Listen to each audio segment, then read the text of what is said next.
ससुर खेत की रखवाली करके घर वापस पहुंचा तो पानी मांगने लगा, मगर घर में कोई दिखाई नहीं दिया तो वह घर में बहू को खोजने लगा। बहू भी घर में नहीं थी और उस ससुर के दोनों बेटे भी घर में नहीं थे। तभी वह बाथरूम की तरफ गया तो दरवाजा खुला था। बाथरूम के अंदर का नजारा देखकर उसकी आंखें फटी की फटी रह गईं। बहू बिना कपड़ों के नहा रही थी। ससुर बहू को नग्न अवस्था में देखकर उसकी बुढ़ापे में जवानी फूटने लगी और वह इतना बेकाबू हो गया कि न आओ देखा न ताव देखा, वह भी बाथरूम में घुस गया। कहानी राजस्थान के जैसलमेर के आसकांद्रा गाँव की है। ससुर जैसे ही बाथरूम में गया तो दरवाजा बंद कर लिया। बहू ससुर को देखकर शर्मा गई और अपने कपड़े उठाकर ओढ़ने लगी। तभी जिस्म का प्यासा ससुर बहू को अपने बाहों में भर लिया। बहू बोली, ससुर जी ये क्या कर रहे हो? ससुर बोला, बहू मान जाओ ना, मैं काफी दिनों से प्यासा हूँ, आज मेरी प्यास बुझा दो। ऐसा कहते हुए उसने अपने बहू को सीने से लगा लिया। बहू भी जवान थी, उसकी जवानी उफान मारने लगी। क्योंकि पति बहुत कमजोर था इसलिए वह ससुर को नागिन की तरह लिपट गई। फिर दोनों मदहोश हो गए और उसी मदहोशी में दोनों इकसठ बासठ करने लगे। बाथरूम को दोनों ने ओए रूम बना दिया। बहू तो इतनी खुश हो गई कि उसकी आत्मा तृप्त हो गई और वह ससुर की दीवानी हो गई। अब ससुर और बहू परिवार वालों से छुपकर हर रात अवैध संबंध बनाते रहते थे। मगर एक रात बहू का देवर भाभी और पिताजी को इकसठ बासठ करते हुए देख लिया। क्योंकि रात में वह लोकसंका करने गया तो बाथरूम से अजीबो आवाजें आ रही थी। वह समझ गया कि यहाँ पर इकसठ बासठ प्रोग्राम चल रहा है, मगर कौन कर रहा है यह कंफर्म करने के लिए वह वहीं पर छुप गया। और जब उसके पिताजी और भाभी दोनों अपनी प्यास बुझाकर बाथरूम से निकले तो वह देख लिया। फिर वह अपने बिस्तर पर जाकर सो गया। ससुर तो बहू का इतना रसिया हो गया था कि एक रात भी नहीं छोड़ता था और बहू भी ससुर के तेज रफ्तार दौड़ने वाले घोड़े पर घुड़सवारी करके उस पे फिदा हो चुकी थी।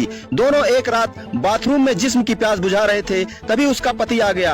उसे भी लोकसंका लगी थी। उसे भी बाथरूम में किसी के होने का एहसास हुआ तो वह दरवाजा पीटने लगा और बिस्तर पर पत्नी भी नहीं थी तो उसे कुछ शक भी हुआ। मगर जैसे ही दरवाजा पीटा तो ससुर और बहू ने दरवाजा खोल दिया तो देखा कि बेटा हीरालाल सामने खड़ा है। हीरालाल अपने पत्नी और पिताजी को आपत्तिजनक अवस्था में देखकर क्रोध से आग बबूला हो गया और पत्नी को मारने लगा। मगर पत्नी कभी ऐसी गलती नहीं करेगी ऐसा कहकर माफी मांगने लगी और वह उसे माफ कर दिया। मगर कहते हैं ना, जिसको अवैध संबंध की लत लग जाती है वह सिर्फ मरने पर ही छूटती है। बहू तो ससुर के प्यार करने के अदा पर दीवानी थी। वह अपने आप को संभाल नहीं पाई और ससुर से मिलने के लिए अपने पति को नींबू की शिकंजी में नींद की गोलियां मिलाकर उसे पिला दी, जिससे वह बेहोश हो गया। फिर बहू ससुर के कमरे में पहुंच गई। फिर दोनों ने इकसठ बासठ प्रोग्राम शुरू कर दिया। तभी ससुर पूछा, बेटा न जाग जाए? बहू बताई, जो आप नींद की गोली लाए थे मैंने सारी गोलियां उसे पिला दी और वह बेहोश हो गया। फिर ससुर और बहू ने अपना अवैध संबंध कायम रखने के लिए बेटे हीरालाल को करंट लगाकर उसे मौत के घाट उतार दिया और सुबह यह पता चला कि हीरालाल को करंट लगने से उसकी मौत हो गई। फिर सब लोगों ने सामान्य मौत जानकर उसका अंतिम संस्कार कर दिया।